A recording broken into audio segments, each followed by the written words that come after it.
Good morning students, welcome to Bittu Dadwal chemistry lessons. आज हम करेंगे d and f block elements की इन टेक्स्ट क्वेश्चंस। तो शुरू करते हैं। Silver atom has completely filled d orbitals 4d10 configuration in its ground state. How can you say that it is a transition element? तो transition element वो होती है जिसमें unpaired d electrons होते हैं। तो ग्राउंड स्टेट में कन्फिग्रेशन है सिल्वर की krypton 4d10 5s1, unpaired electrons नहीं है। +1 में भी 4d10 है, नो अनपेयर्ड इलेक्ट्रॉन। लेकिन +2 ऑक्सीडेशन स्टेट में there is 1 unpaired electron and configuration is 4d9. So because in +2 oxidation state it has unpaired electron in penultimate d subshell, so it can be regarded as a transition element.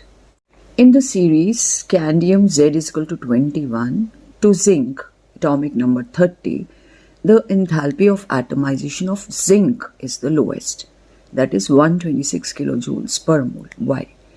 तो इसका answer है कि बाकी elements की enthalpy of atomisation high होती है क्योंकि उसमें अनपेयर्ड इलेक्ट्रॉन्स होते हैं और मेटालिक बॉन्डिंग स्ट्रॉन्ग होती है। लेकिन जिंक में कन्फिग्रेशन है 3d10 और there is no unpaired electron in penultimate d subshell, तो metallic bonding is poor, so enthalpy of atomization will be lowest.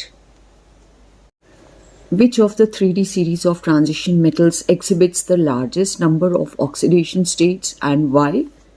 So, manganese lies at the middle of the 3D series and it has maximum number of unpaired electrons. तो इसकी configuration है argon 18 3d5 4s2, तो D में 5 unpaired electrons हैं, तो ये बहुत सारी ऑक्सीडेशन स्टेट शो कर सकता है। S के 2 इलेक्ट्रॉन लूज करेगा तो +2 शो करेगा, S के 2 और D का 1 तो +3। सिमिलरली सब्सिक्वेंट D के इलेक्ट्रॉन्स और ज़्यादा लेता रहेगा तो +4 +5 +6 और इवन +7 ऑक्सीडेशन स्टेट्स शो कर सकता है।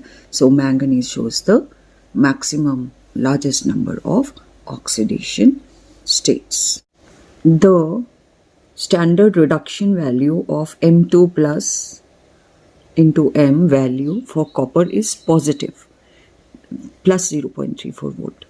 What is the possible reason for this? So जैसा कि हिंट भी हमें मिल रहा है कि हमें इसकी एंथैल्पी ऑफ एटमाइजेशन और हाइड्रेशन एंथैल्पी की टर्म्स में इसको आंसर करना है।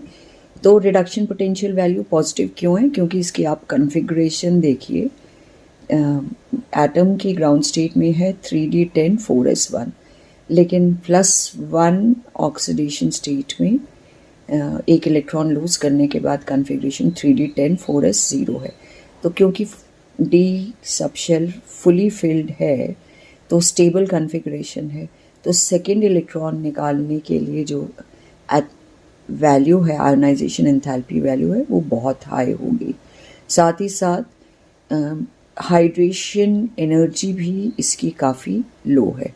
तो दोनों फैक्टर्स को अगर हम कंसिडर करें तो स्टैंडर्ड रिडक्शन पोटेंशियल की वैल्यू पॉजिटिव होगी। हमें it's reduced very easily because it will acquire a stable configuration.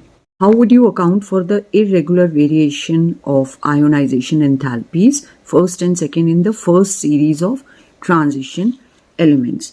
तो जैसे जैसे हम लेफ़्ट टू राइट आते हैं वेरिएशन इरेगुलर वहाँ हो जाएगी जहाँ पे कन्फिग्रेशन स्टेबल हो जाती है। जैसे जब भी कन्फिग्रेशन D0 D5 या D10 आएगी, ये स्टेबल कन्फिग्रेशंस होती है, इलेक्ट्रॉन रिमूव करने के लिए एनर्जी ज़्यादा लगेगी।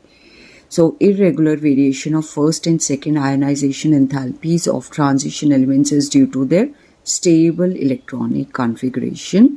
Species having D0, that is empty, D5 half filled and D10 fully filled configurations are found to possess high ionization enthalpy. जैसे क्रोमियम जो है +1 ऑक्सीडेशन स्टेट में कन्फिग्रेशन है 3d5 जो कि स्टेबल है, extra stability is due to half filled configuration, तो इसका second ionisation enthalpy, second electron जो है स्टेबल कन्फिग्रेशन से निकालने के लिए डिफ़िकल्टी होगी, इसलिए इसकी second ionisation enthalpy value abnormally high होगी।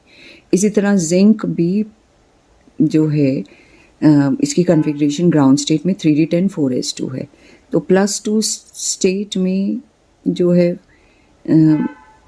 4s के 2 इलेक्ट्रॉन्स निकल गए, लेकिन D10 स्टेबल है तो इससे इलेक्ट्रॉन निकालना मुश्किल होगा, तो एंथैल्पी, आयोनाइजेशन एंथैल्पी वैल्यू काफ़ी हाई होगी। Why is the highest oxidation state of a metal exhibited in its oxide or fluoride only? Because oxygen or fluorine, they are very small atoms and they have high value of electronegativity. So due to high electronegativity of oxygen and fluorine, transition metals are oxidized easily into their highest oxidation state. Which is stronger reducing agents, chromium 2 positive और iron 2 positive, and why?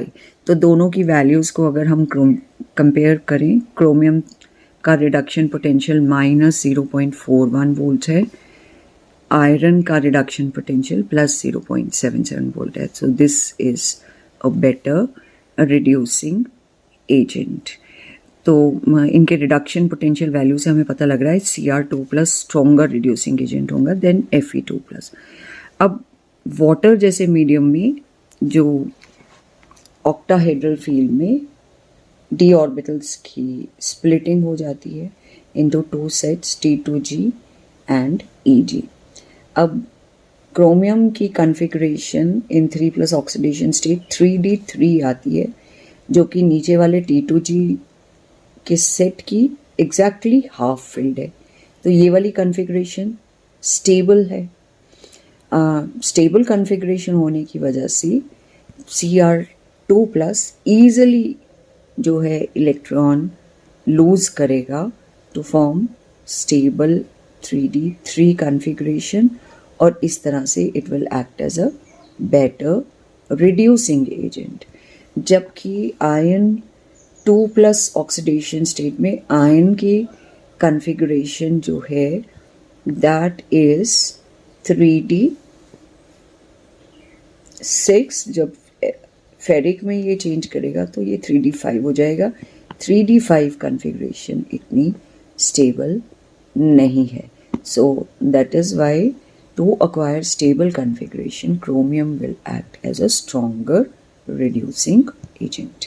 Calculate the spin-only magnetic moment of M2+ ion when atomic number is 27. So 27 atomic number में ground state में configuration होगी argon 18 3d7 4s2, लेकिन +2 oxidation state में ये 2 electrons 4s वाले lose कर जाएगा और कॉन्फ़िगरेशन हो जाएगी argon 18 3d7।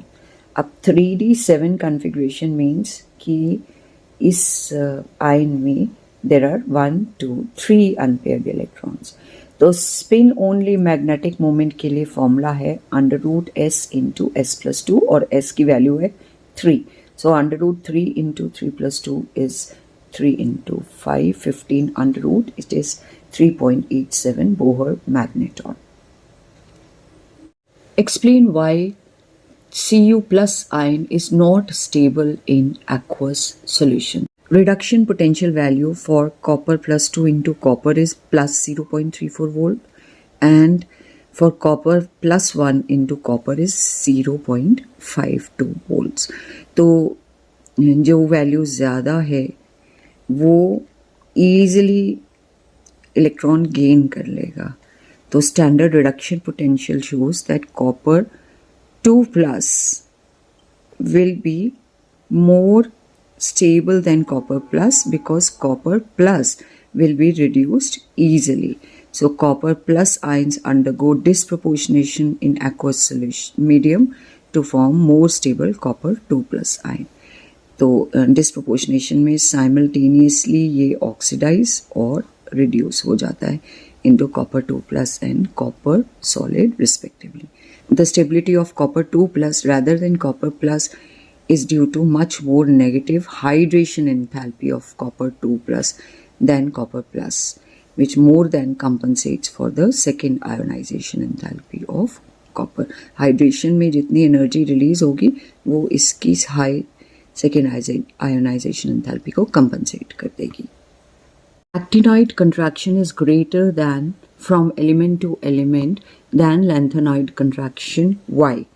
So it is because actinoids में 5f इलेक्ट्रॉन्स का शील्डिंग इफेक्ट बहुत पुअर होता है एज कम्पेयर टू लैंथेनॉइड्स के 4f का शील्डिंग इफेक्ट, जिसकी वजह से the effective nuclear charge in actinoid increases, so nucleus attracts more in case of actinoids, and so actinoid contraction is greater.